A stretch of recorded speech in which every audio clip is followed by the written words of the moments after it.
Hello everyone. So the first thing you'll notice that I've got a pile here of my 4 1/4 and a pile of my 3-inch. I've just cut a strip of each size and just cross cut that strip of fabric. So when I refer to a strip of fabric, I usually mean, unless I state otherwise, that it's a full width of fabric. So a full width of patchwork fabric or 100% cotton being approximately 40 inches wide.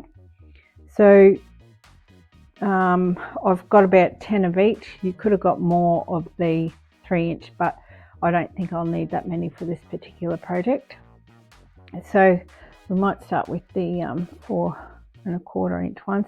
It's very simple. For this one, we're just going to fold the triangle in half and press.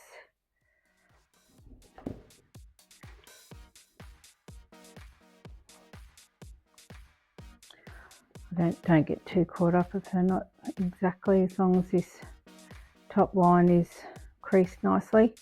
And then just folding again. There you have it.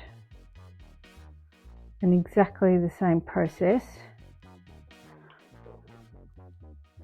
with the smaller ones, obviously.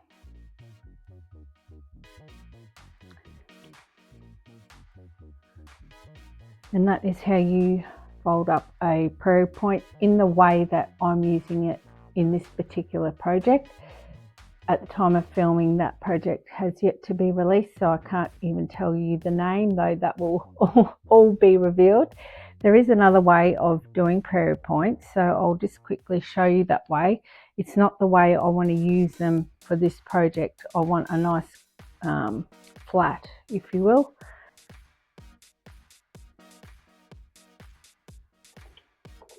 So this time you fold in half, fold down,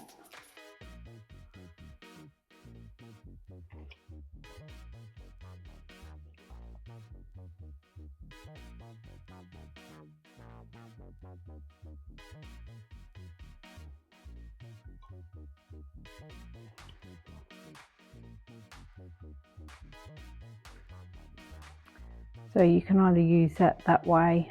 A lot of people use it that way though. So they're your two ways that I have seen anyway of using prairie points. This one, obviously, I've chosen that way. Also remember that when you are doing your paper patterns that you're allowing for your seam.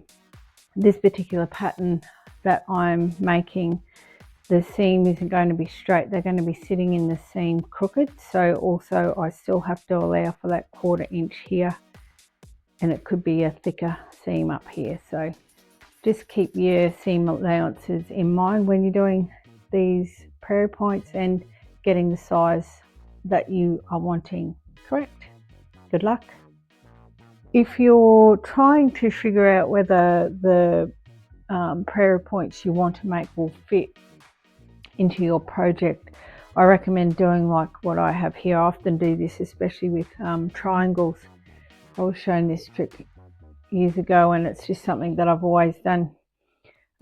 Do it up on paper first, and you can see that this one's really crinkled because I've been mucking around with it and trying to get to the right size. So recommend doing that just on some scrap bits of paper. Good luck.